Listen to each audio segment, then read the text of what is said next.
ẹ káàsán ẹ̀yin ìyàwó ilé ó yá nítorí ọmọ Ìjẹ̀bú ni wẹ́ ní ẹ̀wẹ̀ só ókè ó yẹ tí já kí wọ́n ní ti ṣe Èkìtì náà ìyókù o ìyọ̀rọ̀ o ó yẹ já dìde ẹ jẹ́ ká náwó wa síwájú àmọ́ ẹ má bọ̀ wọ́n lọ́wọ́ àgbà náà lọ́wọ́ o tó bá tiẹ̀ fẹ́ tẹ́ǹsì yín gan ẹ má gbà á káwọn máa mi orí wa bí olóríire tá a jẹ́ ìdẹ́ kàdé máa smile. Good afternoon, sir. Good afternoon, sir. Good afternoon, Mars. Good afternoon, ma'am. Good afternoon, family and friends. Good afternoon, family and friends. Good afternoon, well wishers. Good afternoon, ẹ jẹ́ ká kọjú sí beautiful moderator yẹn ká ní good afternoon. Irọ́ ní ẹbí bàbá mi late Prince Adeoye Babashola, represented by High Chief Bamidele, a late Rodifo of Etiosa, àti màmá mi Olórí Adeoye fún mi. Àwa láti Òkè Lámùrẹ́ nílùú Ìjẹ̀bú Òde àti ìlú Ìkútọ́nù láti wá. Ọmọ wa tá a kọ́ tún gbẹ̀kọ́ Prince Adeoye Adeniyi Àkànní ó máa ní olè sùn ní olè ìwò nítorí ọmọ tí yín Olúwa Tomisin tẹ ẹ̀kọ́ tó gbẹ̀kọ́. Mo ṣàrí tó ṣàǹkọ lórin iṣẹ́ ẹni tó ṣàṣọ wípé wọ́n máa bá ẹ lọ ní o àwọn máa bá ẹ lọ wọ́n máa bá ẹ lọ ní o. Àwọn gbọ́dọ̀ tọmọ yìí dáná ó ní sori it's not a crime kí ọkùnrin kó rí obìnrin kó dẹ̀ wọ́n ó ní sori ìwọ gan dá lọ́kùnrin èmi gan láìpẹ́ àmọ́ mi ò kì í ṣọmọ orí títì mo wá láti ilé eré mo ní ìyá mo ní bàbá mo lẹ́bí. So bá mọ̀ pé o fẹ́ fẹ́ mi first thing first you have to come with your family kí ẹ wá fi ara yín hàn kí ẹ wá make intention yín known to my parents call them for us then and then mo dé ti engagement lọmọ wa bá délé ló bá sọ fún wa mọ́mí ìdájí gbogbo ẹbí mi ní tó bá ti yá kò ń pẹ́ mọ̀ tó bá ti yá kò ń pẹ́ mọ̀ torí ẹ̀ la ṣe wá so mo ní kọ́kọ́ jíṣẹ́ náà ní àlọ́ fún àwọn ẹbí mi wá sí bẹ́ẹ̀ lè mọ̀ wípé mi ò dá wà. Bóyá owó mélòó lò ní tó fún wọn Ìjẹ̀bú ṣeré.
Orí yóò máa wú ni.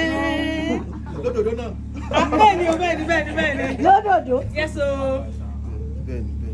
Tán, ṣọ́tí ọmọ tó ń jẹ́ dán, idán tó jí tó lọ, idán tó gbé dán mẹ́, ìyàwó bọ̀.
Àmín Jésù.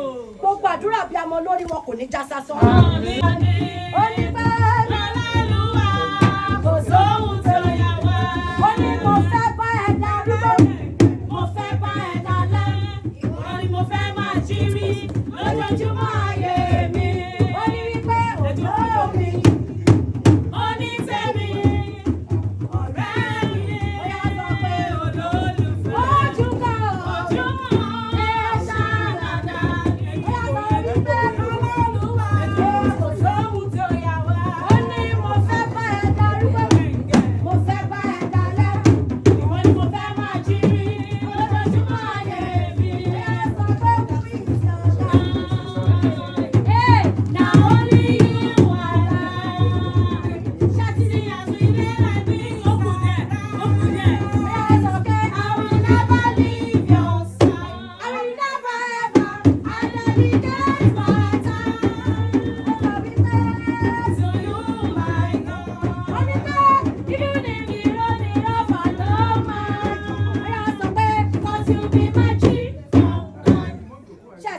ẹ ti rí ọkọ ìyàwó làwọn rí yín láti rí yín ẹ̀yin náà bẹ́ẹ̀ ń blush ó bẹ́ẹ̀ ń smile ẹ̀yin náà ti rí bébì yín ó yá kẹ́ ẹ tó gẹ fìlà yẹn sí wọn lórí ẹ bá mi ṣí ojú fìlà yẹn sí wọn lọ́wọ́ just open it the inner of the cap ó ní fún mi lọ́wọ́ o ọkọ mi fún mi lọ́wọ́ o ọkọ mi fún mi lọ́wọ́ mo fẹ́ lọ sọ́jà mo fẹ́ ra Gucci mo fẹ́ lọ sọ́jà mo fẹ́ ra bag eléyìí ò rẹ̀ ràn o Gucci la fẹ́ rà o fún mi lọ́wọ́ o ọkọ mi fún mi lọ́wọ́ o ọkọ mi ó yà sọ pé àbòjọ́ bí ọmọ yìí.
My baby. And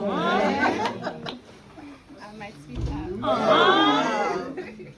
It's very kind and lovely. Confirmed. Very sweet. Confirmed. Yes.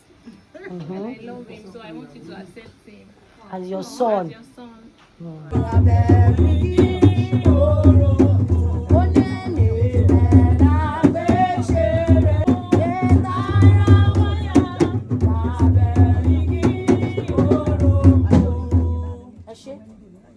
A sọ fún yín lórúkọ Jésù.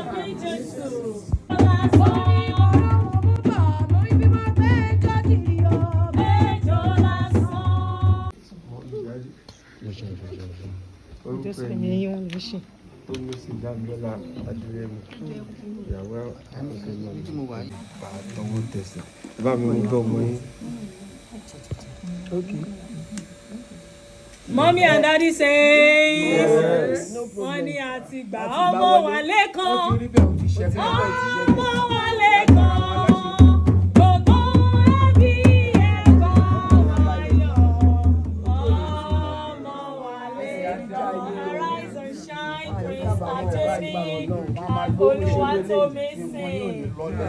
Ẹ kọ́lé, Àmín. ẹ ra mọ́tò, Àmín. ẹ ra jet, Àmín. agbára Elédùmarè. Àmín. Bàbá àárí ẹ lọ́dún tó dìbò, ọba tìlú Ọ̀sápá lọ́la láṣẹ Ọlọ́run abẹ́lẹ́ dáadáa. Ẹni tó bá ní kò ní rí bí ojú àfọ́. Ìfúlákà yí ọ̀ṣìmọ́lẹ̀ olómi lẹ́fẹ̀jẹ̀ ònájọ́ á pa onítọ̀hún lójú. Á rí bí àjẹbẹ́.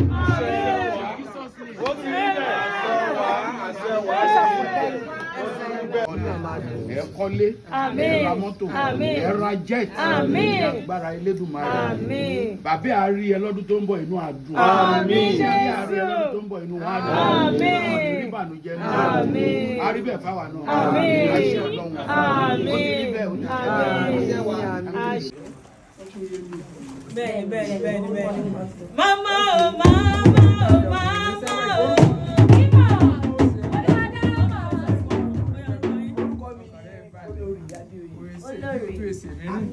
Olórí ajá màmá sí fún wa.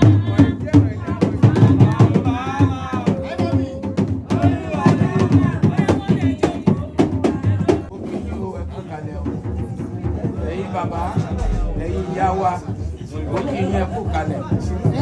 Èmi á da kò ní bàjẹ́. Àmín Jésù. Èyí tó ti da ò ní bàjẹ́. Àmín Jésù. Gbogbo ọmọ tó kù tẹ máa ṣerú eléyìí fún wọn ní ṣe lẹ́yìn. Àṣẹ wá. Ní agbára Ọlọ́run ilé yín ò ní gbóná. Àṣẹ. Ọ̀nà yín ò ní dàrú. Àṣẹ. Nílùú Èkìtì, ìdílé yín ò ní parun láíláí. Àṣẹ. Torí tí ọba bímọ rere, ìdílé ò kì í parun. Bàbá tèmi ti kú sí ti lọ 46 years. Orúkọ ẹkún ń gbòòrò sí ni. Lágbára Ọlọ́run orúkọ ìdílé yá máa gbòòrò sí. Ẹ ní rí bàmíjẹ́ ń bẹ̀. Èkó tẹ wá wà yóò ní kó yín mẹ́rù òní. Ẹ kórè Èkó ẹ kò délé. Ẹ ríre lẹ́kọ̀ọ́. Ẹ rọ́lá lẹ́kọ̀ọ́. Ẹ lálùbáríkà lẹ́kọ̀ọ́. Ọ̀ àní gbòkú yín lọ́lé. Tó bá dìgbà tẹ bá dógbó, ẹ lọ jókòó sílé ẹ fẹ́ yìí. Ẹ máa jẹun àwọn ọmọ wọ̀nyí. Ẹ ní kóró lẹ́nu yín. Ìta wílé ní àrò àárọ̀ mọ́. Màmá wa ọjọ́ yẹn á dalẹ̀. Ẹ ní ya wèrè kan yà yín. Ẹ ní wà kísà kẹ́yìn àṣẹ. Ẹ ní sunkún gbogbo wọn tó jókòó. Ọjọ́ yẹn á dalẹ̀ pátápátá. Ìyá yẹn tètè sáwọlé òun ló ń bọ̀ Ọlọ́run ò ní ṣe ti yé bẹ́ẹ̀. Ọ̀ ní sá fún yín. Aṣọ yìí yóò ní fàyà. Àwọ̀ tó dòdò bá mú ayé ló máa ń mú rọrùn. Àwọ̀ yín á bá yín kalẹ̀. A rí bí àṣẹ bẹ́ẹ̀ lé gbogbo àwa tó jókòó. Gbogbo ẹ̀yin olórí, ayé ẹ̀yin kalẹ̀ o. Ẹ ń jèrè ọmọ. Ẹ ti ń jèrè.